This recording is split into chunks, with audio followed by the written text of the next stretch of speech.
लीलाओं का, महादेव के सुंदर गुणानुवादनों का आज यहाँ पर दिव्य चिंतन करते हैं।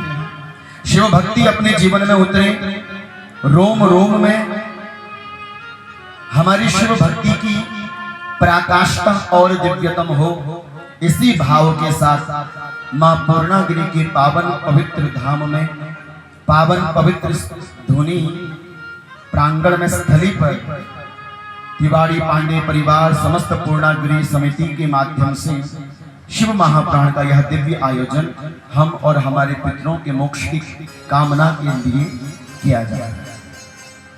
कल की कथा में आप सभी साधकों ने चंचुला का सुंदर चरित्र सुना। चंचुला ने किस प्रकार से स्वयं का और अपने पतिदेव का शिव कथा के माध्यम से तारण किया। इसलिए बार बार सूत जी कहते हैं कि धन्य है वो इंसान, धन्य है वो साधक जो अपने घर के सारे काम काज करके भगवान की कथा के लिए समय निकालता है। आप भगवान के लिए समय निकालिए, भगवान आपके लिए समय निकालिए। आप भगवान के लिए आकर बैठिए, भगवान आपके सुख दुख में आकर बैठे। जिन्होंने अपने जीवन की बागडोर भगवान शिव के हाथों में समर्पित कर दी, जिन्होंने अपने जीवन का सर्वस्व महादेव को समर्पित कर दिया, महादेव उनके जीवन को बहुत अच्छी तरह से चला। इसलिए शिव की कथा को इस कलयुग में सुनना अत्यंत अनिवार्य है। और यही सूत जी महाराज हम सभी के समीपस्थ कहते हैं, और यही बात बहुत सुंदर भाव से कहते हैं कि प्रयागराज के पावन पवित्र संगम में कथा कहाँ हो रही है मेरी मैया? बोलो जोर से, और जोर से बोलो। प्रयागराज के पावन पवित्र संगम में शिव महाप्राण की कथा हो रही है। कथा सुनाने वाले हैं श्री सूत जी, और कथा को सुनने वाले हैं श्री 88,000 शौनकादि ऋषि मुनिगण। 88,000 ऋषि मुनिगणों ने सूत जी को वंदन करते हुए कहा कि हे सूत जी, कि तत्र सनत्रम समाकर्ण्यो व्यास शिष्यो महामुनि आजगाम मुनि दृष्टुम सूतः पौराणिकोत्तम।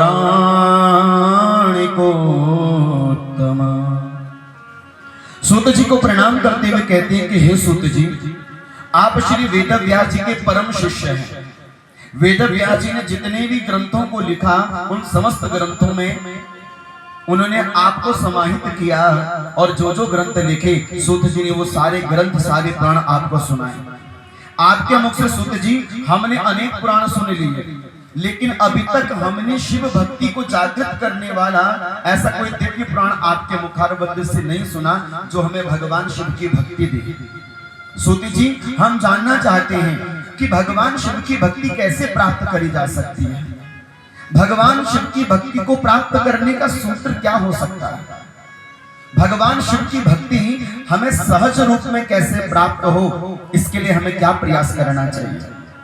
हम तो आपके मुखारबिंद से यह भी जानना चाहते हैं कि भक्त शिवालय में जाता है और शिवालय में जाकर भगवान शिव पर जल चढ़ाता है, शिवलिंग पर जल चढ़ाता है, लेकिन आज तक हमको ये पता ही नहीं चला है कि शिवलिंग में वास्तविकता में जल चढ़ता क्यों है, शिवलिंग में जल क्यों चढ़ाया जाता है। हमें तो इस बात का भी ज्ञान नहीं है कि शिवलिंग इस धरती पर कैसे प्रकट हुआ। यदि शिवलिंग धरती पर प्रकट हुआ तो किसकी कृपा से प्रकट हुआ, किस कारण से प्रकट हुआ। हमको तो इस बात का भी ज्ञान नहीं है कि शिवरात्रि क्यों मनाई जाती है। यदि शिवरात्रि मनाई जाती है तो शिवरात्रि के पीछे का उद्देश्य क्या है? क्या स्त्रियों को, क्या माताओं को, क्या बहनों को, क्या बेटियों को, क्या कन्याओं को शिव जी की पूजा करनी चाहिए अथवा नहीं? क्या शिवलिंग का स्पर्श सभी कर सकते हैं या नहीं? शिवलिंग स्पर्श करने का अधिकार किसका है, किसका नहीं? हम तो आपसे ये भी जानना चाहते हैं। हमारे मन में तो सबसे बड़ी बात ये उठ रही है कि और देवी देवताओं की तो पूजा मूर्ति में करी जाती है मेरी माँ। आप गणेश जी की जब पूजा करते हो तो गणेश जी की पूजा एक मूर्ति में कर ली जाती है।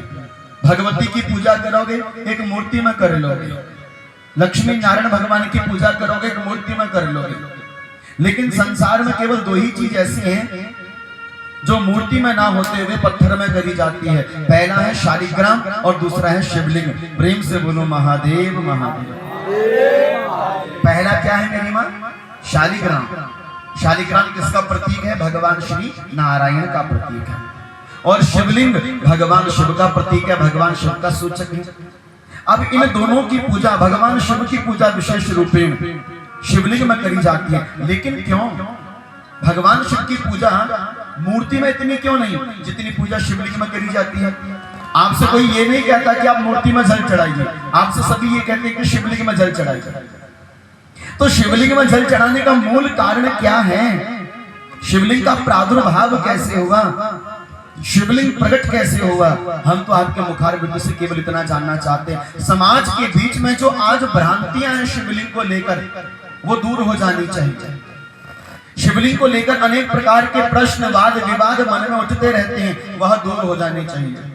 इसलिए शिवलिंग के पूजन का विधान आप हमें बताएं, और शिवलिंग धरती पर कैसे प्रकट हुआ ये तो आप हमें जरूर सुना दीजिए। देखो, जब इतनी लगन के साथ एक श्रोता बैठता है, सुनता है, तब कथा